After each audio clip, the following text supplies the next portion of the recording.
Hello friends, గుత్తిబీర దీని కాపంతా అయిపోయింది. ఆఖరి దశలో ఉంది. ఆఖరి దశలో ఉన్నప్పుడు కూడా 4 కాయలు కాసి వెళ్ళిపోదాం అన్నట్టుగా కాసింది. అయితే 2 కాయలు మాత్రమే తినడానికి వాడుకోవడానికి ఉపయోగంగా ఉన్నాయి. 2 కాయలు అయితేనేమి సరిగ్గా తయారయ్యానంటే 2 కాయలు కూడా సరిపోతాయి.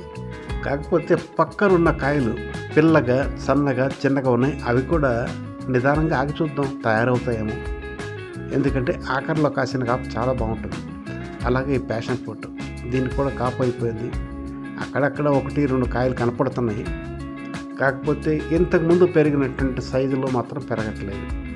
ఉదాహరణకి మనం చూస్తున్న ఈ గుత్తిబీరలాగానే ప్యాషన్ ఫ్రూట్స్ కూడా కొన్ని కాయలు పర్లేదు, కానీ కొన్ని కాయలు మాత్రం చాలా తక్కువ సైజులో వస్తున్నాయి. ఇంకా జ్యూస్ కూడా బాగా రావటం లేదు. దానికి కూడా కాపు అయిపోవచ్చింది. కాబట్టి ఆఖరి దశలో ఏ చెట్టు అయినా కానీ కాయలు ఇలాగే కాస్తుందని అర్థం చేసుకోవాలి.